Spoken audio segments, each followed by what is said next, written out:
যে বিষয়টি নিয়ে দণ্ডমানিত হয়েছি সেই বিষয়টির নাম হচ্ছে মৃত্যু, মরণ। সে বিষয়টি আমার সামনে রেখে আমার মূল্যবান বক্তব্য ইতি করব, আল্লাহ যদি তৌফিক দান করেন। ওমা তৌফিক ইল্লা বিল্লাহ। আল্লাহ পাক রব্বুল আলামিন বললেন, কুল্লু নাফসিন যায়িকাতুল মাউত। প্রত্যেক ব্যক্তিকে মৃত্যু স্বাদ গ্রহণ করতে হবে। প্রত্যেক ব্যক্তিকে মৃত্যুর কি স্বাদ রয়েছে, সেই স্বাদ প্রত্যেক ব্যক্তিকে প্রত্যেক দিনকে স্বাদ গ্রহণ করতে হবে।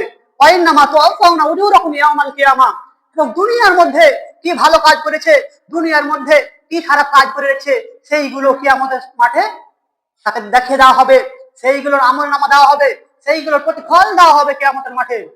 তাহলে এই দুনিয়াতে আমরা এসেছি, আল্লাহ সুবহানাহু ওয়া তাআলা দুনিয়া সৃষ্টি করার পরে আল্লাহ সুবহানাহু ওয়া তাআলা সর্বপ্রথম সৃষ্টি করলো কি, আল্লাযী খালাকাল মাউতা ওয়াল হায়াতা। আল্লাহ সুবহানাহু ওয়া তাআলা সর্বপ্রথম আমাদের জিন্দেগি সৃষ্টি করেনি, সর্বপ্রথম আমরা যে দুনিয়াতে চলাফেরা করছি এটাকে সৃষ্টি করেনি। সর্বপ্রথম আমাদের জন্য সৃষ্টি করেছে আমরা সর্বপ্রথম মরবো, মরণ, তারপরে জিন্দেগি, হায়াত, এই দুনিয়াতে বেঁচে থাকবো। আল্লাযী খালাকাল মাউতা ওয়াল হায়াতা।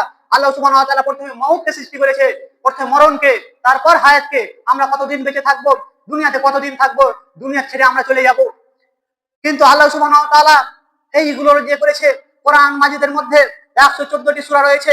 সেই 114টি সূরার মধ্যে সূরা মুলকের মধ্যে বলা হয়েছে সর্বপ্রথম মানুষেরা মৃত্যুর মতো ছিল।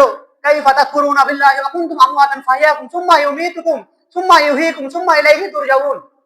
যখন মানুষেরা, যখন প্রত্যেক মানুষ, আমি বলে নয়, দুনিয়ার মধ্যে যত মানুষ এসেছে সবাই মায়ের পেটে যখন ছিল, কেউ কি জানে আমি কিভাবে ছিলাম?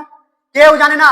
যখন মায়ের পেটে ধরতে গেলে মরা হিসাবে থাকে, যখন মায়ের পেট থেকে দুনিয়ার মধ্যে এলো তখন তাকে জ্ঞান দেওয়া হলো, তাকে বুদ্ধি দেওয়া হলো, সে জ্ঞান বুদ্ধি দিয়ে দুনিয়াতে চলাচল করলো। আবার দুনিয়া ছেড়ে যখন সে চলে যাবে, মৃত্যুবরণ করবে, তখন আবার সে মৃত্যুবরণ করলো, কবরে গিয়ে আবার তাকে জীবিত করা হবে। তারপরে আর কোনো মানুষ আর বাঁচবে না, কোনো মানুষ আর মরবে না, সেইখানে শেষ।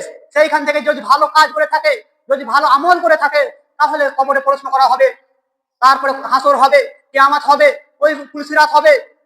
কিন্তু সর্বপ্রথম আমাদের উপর যেটা সৃষ্টি করেছে সেটা হচ্ছে মউত, মরণকে। কিন্তু আমরা মরণকে বলে ভুলে গেছি। মরণকে বলে ভুললে চলবে না। মরণ প্রত্যেক মানুষের কাছে আসবে। যেই ব্যক্তির মধ্যে জীব রয়েছে, যেই ব্যক্তির মধ্যে প্রাণ রয়েছে, সেই ব্যক্তিকে অবশ্যই অবশ্যই মৃত্যুবরণ করতে হবে। যে পৃথিবীর মধ্যে সব চাইতে যেটা বাদশা ছিল, সব থেকে যেটা জালেম বাদশা ছিল, যে নিজেকে আল্লাহ দাবি করেছিল, তার নাম হচ্ছে ফেরাউন।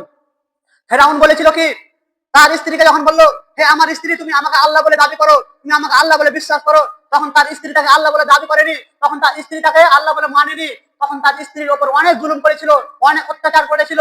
কিন্তু সে আসিয়া মৃত্যুকে বলে ভয় করেনি, মরণকে থেকে স্মরণ করেছে, কিন্তু মরণকে থেকে ভয় করেনি। সে আসিয়া জানতো এই দুনিয়াটাকে মহান আল্লাহ পাক রব্বুল আলামিন সৃষ্টি করেছে, আমাকেও মহান আল্লাহ পাক রব্বুল আলামিন সৃষ্টি করেছে। আমি শুধু আল্লাহর ইবাদত করব, আল্লাহর সঙ্গে কোনো মানুষকে শরীক করতে পারবো না। তখন তার স্ত্রীকে অনেক কষ্ট দিয়েছিল, অনেক কষ্ট দিয়ে তার স্ত্রীকে মেরে ফেলেছিল।